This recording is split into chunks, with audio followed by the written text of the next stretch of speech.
Holy Land cruises have been popular with many, but as much as I would love to visit the area I spent my life learning about in the church and reading about in the Bible, I've never felt that these are safe places to visit.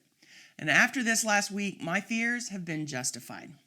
Ahoy, travelers! It's Amy here with your weekly Cruise News Roundup and my thoughts on one of the biggest and saddest stories of the week.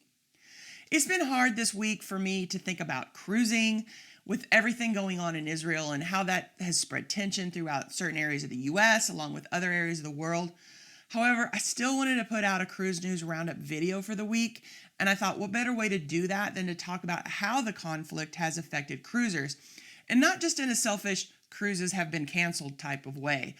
I'm also going to say that while this channel is not in any way political, I'm not going to skirt around this topic and try to play some middle of the road game.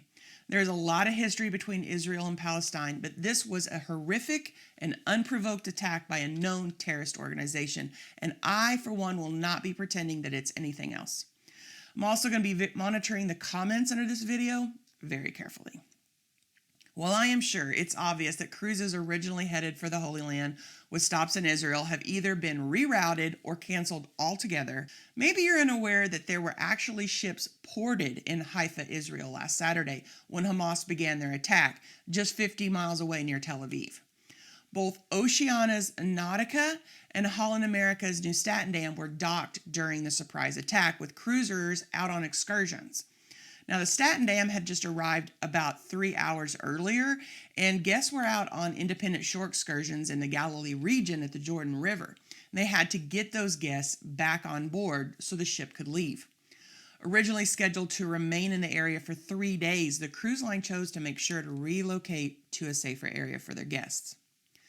The U.S. State Department has issued travel advisories for the area, encouraging travelers to exercise increased caution when visiting Israel and the West Bank, and warning against any travel to Gaza due to heightened risk of terrorism and civil unrest. And I cannot imagine somebody going over there intentionally just for a vacation at this point. Almost every major cruise line has had to alter itineraries to avoid the region, with some canceling weeks of cruises just completely. I'm sure for many that were booked on these cruises, this was a once-in-a-lifetime cruise.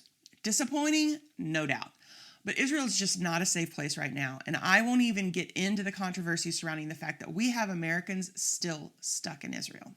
This isn't the first time conflicts have affected cruising in that region. In July of 2014, rocket debris landed on the decks of the Aida Diva when Palestinians began firing rockets on Israel. It's believed that small particles from Israel's defense rockets, part of their well-known Iron Dome defense system, likely fell on the outer decks of the ship.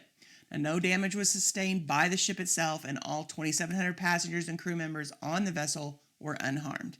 But can you imagine how scary that would have been, seeing these rockets flying through the air? More recently, Royal Caribbean's Odyssey of the Seas canceled their original inaugural season plans due to violence in the region.